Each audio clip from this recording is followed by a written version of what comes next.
আসসালামু আলাইকুম।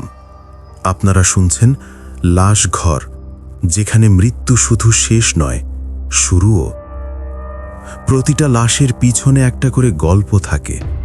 কেউ বলে, কেউ চুপ করে, কিন্তু কিছু লাশ নিজেরাই কথা বলে।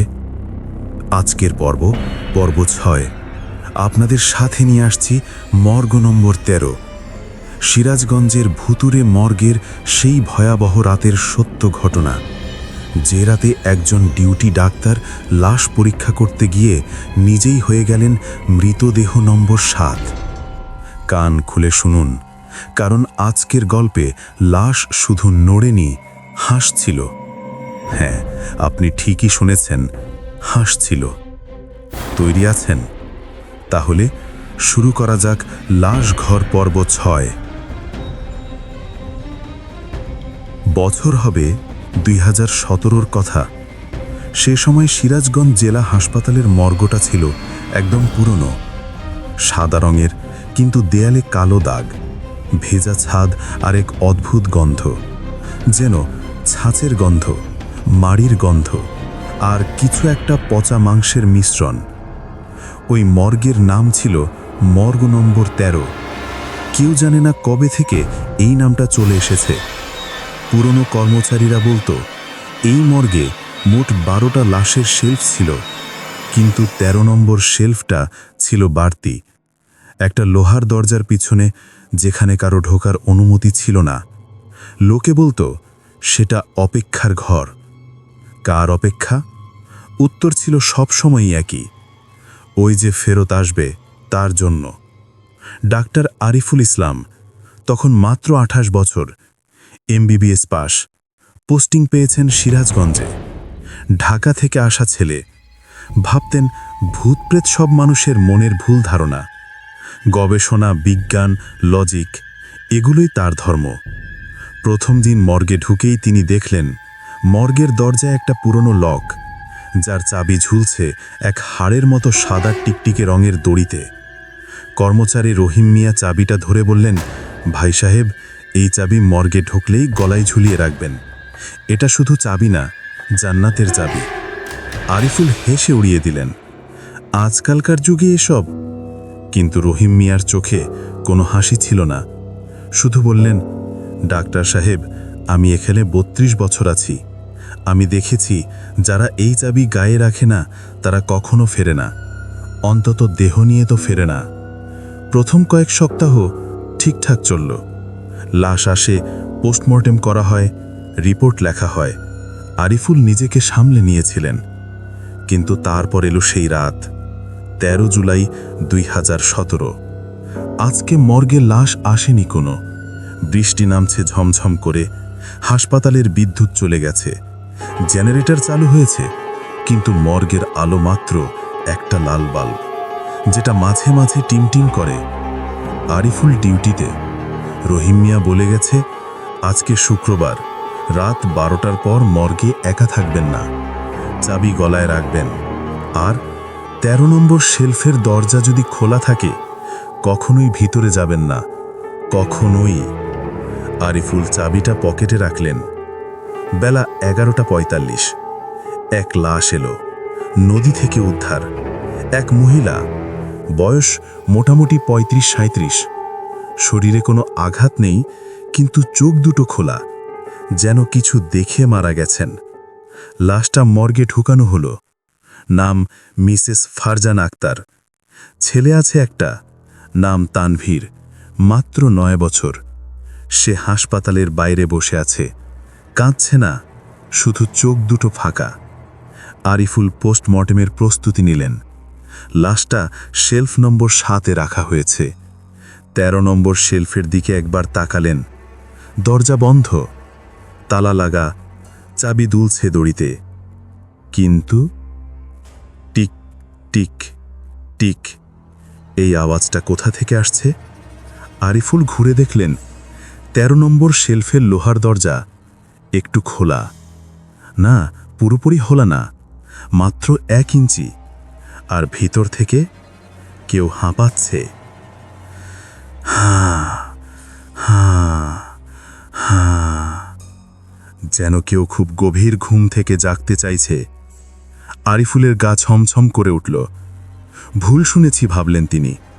বৃষ্টি, বাতাস, জেনারেটরের শব্দ মিশে গেছে। কিন্তু তখনই হা হা হা হা ডা হা হা হা কার হা নাম ডাকা হয়েছে। আরিফুর পিছনে হাঁটু গেড়ে বসে পড়লেন, চোখ বন্ধ করলেন, আবার খুললেন। দরজা এখন খোলা, অর্ধেক। ভিতরে অন্ধকার, শুধু একটা ছায়া, উঁচু, সোজা দাঁড়িয়ে, হাত দুটো নিচে ঝুলছে, মাথা একদম নিচু, যেন ঘাড় ভাঙা। আরিফুল টর্চ বার করলেন, সুইচ চাপ দিলেন। আলো জ্বলল না। ব্যাটারি ফুরিয়ে গেছে। তখনই, আপনি আমাকে চিনতে পারছেন না। কণ্ঠস্বর ভেজা, যেন পানি থেকে উঠে এসেছে। আরিফুল জানতে নেই গলা, না, অসম্ভব। কিন্তু মনে পড়ল, গত বছর ঢাকা মেডিকেল কলেজ হাসপাতালে এক ছাত্র, নাফিসুল ইসলাম, সাইকোলজি ডিপার্টমেন্টের। সে গবেষণা করত মৃত্যুর পর সচেতনতা নিয়ে। নাফিস বলতো, death is not the end sir, it's a gateway, but some gateways have guardians, and some guardians are hungry. 6 মাস আগে নাফিসের লাশ উদ্ধার হয়েছিল বুড়িগঙ্গা নদী থেকে, কারণ আত্মহত্যা। কিন্তু আরিফুল রিপোর্ট দেখেছিলেন, লাশের হৃৎপিণ্ডে একটা ছোট্ট অপারেশনের দাগ, আর মস্তিষ্কে কালো ফাইবারের মতো কিছু। তার চোখের সামনে ভেসে এলো সেদিনকার ছবি। নাফিসের লাশ শেলফ নম্বর 13তে রাখা হয়েছিল, কারণ তার কোনো পরিচয় ছিল না, আর তার মুখে একটা হাসি ছিল। আরিফুল পিছিয়ে গেলেন। 13 নম্বর শেলফের দরজা এখন পুরোপুরি খোলা। ভিতর থেকে বেরিয়ে এলো নাফিস। কিন্তু সে নাফিস নয়, নাফিসের সেই রূপ যা আর কখনো সূর্য দেখেনি। চামড়া সবুজ ধূসর, যেন কাদামাটি আর শেওলার মিশ্রণ। চোখ দুটো সাদা, কোনো কালো পাতা নেই। মুখের ঠোঁট নেই, শুধু একটা ফাটল, আর সেই ফাটল থেকে হাসি বেরোচ্ছে। নাফিস ধীরে ধীরে এগোলো, পা দুটো টানছে, যেন জোড়া নেই। মাঝখানে আওয়াজ, টাপ টাপ টাপ। আরিফুল চিৎকার করে বললেন, কে আছেন, কেউ আছেন? কিন্তু মর্গের বাইরে কেউ শুনতে পাবে না। দরজাগুলো 3 ইঞ্চি লোহা। নাফিস বলল, আপনি আমাকে ছেড়ে দিয়েছিলেন স্যার। আমি যখন বলেছিলাম আমি ফিরব, আপনি হেসেছিলেন। আরিফুলের মনে পড়ল, নাফিস হাসপাতালে ভর্তি হওয়ার আগে তাকে একটা চিঠি দিয়েছিল, যদি আমি মারা যাই আমাকে কখনো মর্গে নম্বর 13তে রাখবেন না। সেখানে ও আছে, ও আমাদের নাম লিখে রাখে, আর যার নাম লেখা হয় সে ফিরে আসে, কিন্তু ওর দাস হয়ে। আরিফুল সে চিঠি ছিঁড়ে ফেলে দিয়েছিলেন। নাফিস এখন শেলফ নাম্বার 7-এর সামনে দাঁড়িয়ে ফারজানা বেগমের লাশের উপর হাত রাখল। ও এই মহিলাটা জানতো, কিন্তু বলেনি, তাই ওকে নিয়ে গেল। এখন ও অপেক্ষা করছে যে ছেলেটাকেও ফেলে গেছে তাকে নিতে।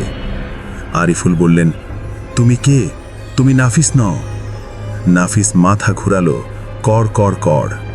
গলা থেকে আওয়াজ এলো, নাফিস মরে গেছে, আমি ওর দাস, আমি মর্গের রক্ষী। আমি যাদের নাম লেখা হয় তাদের আনি, আর যাদের নাম লেখা হয় না আমি তাদের লিখি। সে পকেট থেকে বার করল একটা ছোট্ট কালো বই, পাতা উল্টালো। দেখুন, আপনার নাম এখনো নেই, কিন্তু আজ রাতে লেখা হবে। আরিফুল দৌড় দিলেন দরজার দিকে, কিন্তু দরজা তো বন্ধ, তালা লাগানো, চাবি নাফিসের হাতে। নাফিস বলল, এই মর্গে যে একা থাকে সে আর কখনো একা থাকে না, ও তাকে সাথী বানায়, স্থায়ী সাথী।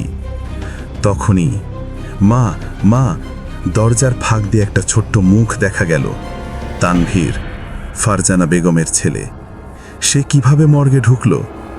নাফিস হঠাৎ থমকে দাঁড়ালো, চোখ দুটো ঘুরে গেল, লাল হয়ে গেল। ও, এটা তো বাচ্চা, এর নাম তো লেখা হয়নি, এ তো এখনো পবিত্র। নাফিস যেন কেমন হয়ে গেল, সে কাঁপতে লাগলো, গলা দিয়ে বেরোলো, দূর হয়ে যা বাচ্চা, ও তোকে চায় না। তানভীর বলল, আম্মু ভিতরে আছে না, আমি শুনেছি আম্মু ডাকছিল। মা মা, তানভীর আয়। এই আওয়াজটা মর্গের ভিতর থেকে এলো, ফারজানা বেগমের গলা, কিন্তু লাশের মুখ এখনো ঢাকা। নাফিস হঠাৎ চিৎকার করে উঠল, না, ও এখনো কথা বলতে পারে না, ওর তো নাম লেখা হয়েছে, ও তো আমাদের। কিন্তু তখনই শেলফ নাম্বার 7-এর চাদরটা নড়ল, একটা হাত বেরিয়ে এলো, লাল নখ, নীল নস, আর আঙ্গুলে একটা ছোট্ট চাবি, যেটা দেখতে ঠিক মর্গের চাবির মতো। ফারজানা বেগমের লাশ উঠে বসল, চোখ দুটো খুলল, সম্পূর্ণ কালো, কোনো সাদা নেই। সে বলল, তানভীর আয়, আম্মু তোকে একটা গল্প শোনাবে। গল্পটার নাম মর্গের 13 নম্বর চাবি। নাফিস হঠাৎ হাঁটু ঘেড়ে বসে পড়ল। সে কাঁদছে। না, ও আমাদের নয়, ও ওদের। ও তো অপেক্ষার ঘরের চাবি হারিয়েছে। আরিফুল বুঝলেন ফারজানা বেগম মরেনি, সে নিজেকে দিয়েছে। সে মর্গে এসেছিল চাবি ফেরত দিতে, কিন্তু হারিয়ে ফেলেছিল। আর যে চাবি হারায় সে হয়ে যায় চাবির রক্ষী। ফারজানা বেগমের লাশ এখন দাঁড়িয়ে। সে তানভীরের দিকে হাত বাড়ালো। আরিফুল ঝাঁপিয়ে পড়লেন তানভীরের সামনে, বললেন, না, সে ছেলে, ওকে ছুঁয়ো না। ফারজানা হাসল। তার হাসি থেকে বেরোলো কালো ধোঁয়া। বলল, আমি ওকে নষ্ট করব না, আমি ওকে বাঁচাবো, কারণ ও শেষ চাবির খোঁজ পাবে। ও ছাড়া আমরা কেউ মুক্তি পাব না। নাফিস বলল, চাবি তোমার পকেটে, সেই চাবি না, আর একটা। আরিফুল পকেটে হাত দিলেন। চাবিটা তো আছে, মর্গের চাবি, কিন্তু তার সাথে একটা ছোট্ট কালো চাবি। কখন পকেটে এলো? ফারজানা চোখ বড় করে বলল, ওটা ওটা তো অপেক্ষার ঘরের চাবি। সে দৌড়ে এলো। নাফিসও দৌড়ে এলো। আরিফুল দরজার দিকে ছুটলেন, কিন্তু দরজা তো বন্ধ। তখনই তানভীর বলল, ডাক্তার চাচা, আম্মু বলেছিল যদি কেউ চাবি নিয়ে আসে তুই বলিস, খোলো দরজা, আমি বেরিয়ে আসি। আরিফুল না বুঝে বললেন, খোলো দরজা, আমি বেরিয়ে আসি। মুহূর্তের মধ্যে সব দরজা খুলে গেল। বাইরের বাতাস ঢুকল, বৃষ্টির শব্দ, হাসপাতালের আলো। কিন্তু 13 নম্বর শেলফের দরজা, সেটা খোলা হয়ে গেল সম্পূর্ণ। ভেতর থেকে বেরিয়ে এলো আরও লাশ, 12টা। প্রত্যেকটা লাশের গলায় একটা করে চাবি, প্রত্যেকটা চোখ কালো, আর প্রত্যেকটা বলছে, আমরা অপেক্ষা করছি চাবির। ফারজানা বেগম বলল, চাবিটা দাও, আমরা মুক্তি চাই, আমরা ফিরে যেতে চাই আমাদের পরিবারের কাছে। আরিফুল কাঁপছিলেন। তিনি বুঝলেন এরা ভূত না, এরা আটকে পড়া আত্মা, যাদের নাম লেখা হয়েছে কালো বইতে, কিন্তু তাদের আসল অপরাধ চাবি হারানো। মর্গ নম্বর 13 শুধু লাশ রাখার জায়গা না, এটা একটা গেটওয়ে। যেই গেটওয়ের চাবি হারালে তুমি হয়ে যাও রক্ষী, আর রক্ষীদের কাজ নতুন লাশ এনে নাম লেখা। কিন্তু ফারজানা বেগম চায় মুক্তি। সে নিজেকে দিয়েছে যাতে ছেলে চাবি খুঁজে পায়। আরিফুল কালো চাবিটা তানভীরের হাতে দিলেন। তানভীর বলল, আম্মু, আমি চাবি নিয়ে এসেছি। সব লাশ একসাথে ঝুঁকে পড়ল। ফারজানা বেগম তানভীরকে জড়িয়ে ধরল, কিন্তু তার হাত দিয়ে কালো আলো বেরোতে লাগল। ফারজানা বলল, আম্মু, এবার চলে যাবে, কিন্তু তুই মনে রাখবি, যে কোনো মর্গে ঢুকলে চাবি গলায় রাখবি। আর যদি কখনো শুনিস, খোলো দরজা, আমি বেরিয়ে আসি, তখন জানবি কেউ ফিরে আসতে চাইছে, কেউ মুক্তি চাইছে, আর তুই তার চাবি হয়ে যাবি। তারপর সব লাশ মিলিয়ে গেল আলোয়। নাফিসও মিলিয়ে গেল। শেষ কথা বলল, ধন্যবাদ স্যার, আমি এখন শান্তি পাব। মর্গে শুধু রইল আরিফুল, তানভীর আর শেলফ নাম্বার 7-এ ফাঁকা চাদর। বাইরে বৃষ্টি থেমেছে, ভোর হয়ে এসেছে। পরদিন সকালে রহিম মিয়া মর্গে ঢুকলেন। দেখলেন আরিফুল মাটিতে বসে আছেন, গলায় চাবি ঝুলছে, তানভীর তার কোলে। রহিম মিয়া জিজ্ঞেস করলেন, কি হয়েছে ডাক্তার সাহেব? আরিফুল কিছু বললেন না, শুধু চাবিটা উঁচু করে ধরলেন। রহিম মিয়া দেখলেন চাবির সাথে আরেকটা কালো চাবি আছে। সেটা দেখে তিনি হাঁটু গেড়ে বসে পড়লেন, চোখ দিয়ে জল পড়ল। বললেন, ওই চাবিটা 32 বছর ধরে খোঁজ ছিল না। আমার ছেলের গলায় ছিল ওই চাবি। সে ডুবে গেছিল পদ্মা নদীতে। আমি ভেবেছিলাম ও আমাকে ছেড়ে গেছে, ও আমার জন্যে অপেক্ষা করছিল চাবি নিয়ে। আরিফুল বুঝলেন ফারজানা বেগম শুধু নিজের ছেলের জন্যে আসেনি, সবার জন্য এসেছিল। সেদিন থেকে আরিফুল মর্গে কখনো একা থাকেন না, চাবি গলায় রাখেন। আর প্রতি শুক্রবার রাতে তিনি তানভীরকে নিয়ে মর্গে আসেন, কারণ তানভীর বলে, আম্মু প্রতি শুক্রবার রাতে আসে, আমাকে গল্প শোনায়। গল্পের শেষে বলে, মর্গে যে লাশ হাসে সে কখনো মরে না, সে শুধু অপেক্ষা করে যে তাকে মুক্তি দেবে। আপনারা কি কখনো মর্গের দরজায় চাবি ঝুলতে দেখেছেন? কেউ বলে ওটা নিরাপত্তার জন্যে, কিন্তু কেউ জানে ওটা জান্নাতের চাবি। কারণ কিছু লাশ শুধু মৃত নয়, অপেক্ষারত। আর যে কোনো মর্গে ঢুকবেন, মনে রাখবেন, যদি কখনো শোনেন, খোলো দরজা, আমি বেরিয়ে আসি, তখন ভয় পাবেন না। কারণ সে আপনাকে নষ্ট করতে আসছে না, সে চায় মুক্তি। আমরা আবার দেখা হবে লাশঘর পর্ব 7-এ, যেখানে আমরা যাব বগুড়ার সেই ভুতুড়ে জরুরি বিভাগে, যেখানে রোগী মারা যায় না, বেঁচে যায়। আল্লাহ হাফেজ। আর মনে রাখবেন, মৃত্যু শেষ নয়, শুধু অপেক্ষা। ধন্যবাদ।